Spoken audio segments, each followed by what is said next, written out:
राज्य निवडणूक आयोगाची आज संध्याकाळी पत्रकार परिषद आहे। कदाचित आचारसंहिता लागू होण्याची शक्यता वर्तवली जाते। अशातच ह्या साऱ्या घडामोडीमध्ये उद्या भाजपचे प्रदेशाध्यक्ष रवींद्र चव्हाण यांचा संपूर्ण रत्नागिरी सिंधुदुर्ग 2 जिल्ह्याचा धावता दौरा आहे। सुरुवात आहे त्यांची खेडपासून होणार आहे। खेडला त्यांचा पक्षप्रवेश वैभव खेडेकरांच्या उपस्थितीमध्ये काही भाजपच्या कार्यकर्त्यांचा प्रवेश आहे। त्याच्यानंतर ते पदाधिकाऱ्यांबरोबर त्यांची बैठक होणार आहे। इथून ते चिपळूणला आल्यानंतर प्रशांत यादवांच्या नेतृत्वाखाली एक बैठक होणार आहे।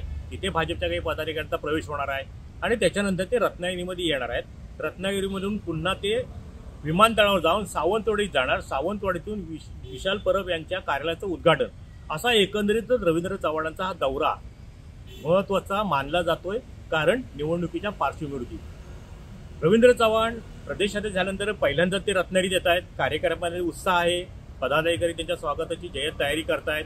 पण रवींद्र चव्हाणच्या दौऱ्याला विशेष महत्त्व असं आहे की कार्यकर्त्यांच्या त्या अडचणी समजून घेणार आहेत की कार्यकर्त्यांना आपल्याला युती करणं गरजेचं आहे हे सांगणार आहेत। याबाबतच मात्र आता तर्कवितर्क लढवले जात आहेत। कारण एका बाजूला चिपळूणसारख्या ठिकाणी सुद्धा परिस्थिती की भाजपमध्ये अनेक इच्छुक आहेत। रत्नागिरीमध्ये पण सुद्धा तीच परिस्थिती आहे।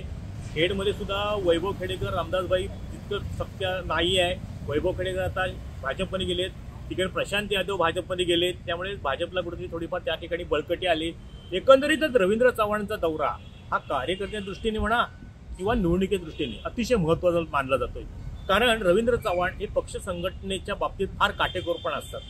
पक्षनिष्ठा कोणाकडनं शिकावी तर ती रवींद्र चव्हाणांकडनं शिकावी असं कार्यकर्त्यांमध्ये बोललं जातं। आणि कार्यकर्त्यांना सुद्धा ताकद देण्याचं काम सुद्धा मध्यंतरी ते रत्नागिरी जिल्ह्याचे संपर्कमंत्री असताना राज्याचे बांधकाम मंत्री असताना मोठ्या प्रमाणात दिली गेली होती।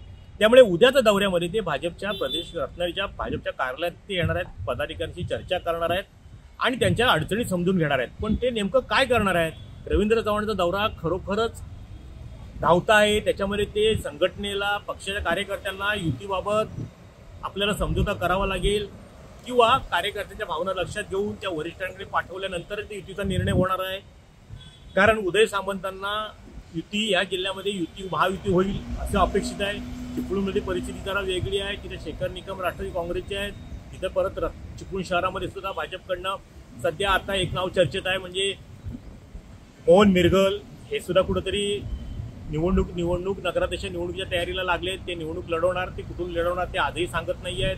भाजपमध्ये काही मंडळी तिथे प्रवेश करणार आहेत। रत्नागिरीमध्ये सुद्धा रवींद्र चव्हाणांची पदाधिकारी बैठक होणार आहे। एकंदरीत ना रवींद्र चव्हाणांचा दौरा हा उद्याचा काही तासांचा असला तर तो राजकीयदृष्ट्या आणि निवडणूक दृष्टीने अतिशय महत्त्वाचा आहे।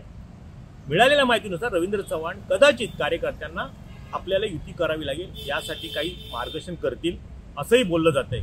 पण शेवटी निर्णय पक्षश्रेष्ठींकडेच असेल असंही सांगायला ते विसरणार नाहीत। एकंदरीतच काय की उद्याचा रवींद्र चव्हाणचा दौरा हा राजकीयदृष्ट्या आणि निवडणुकी दृष्टीने सुद्धा अतिशय महत्त्वाचा मानला जातो।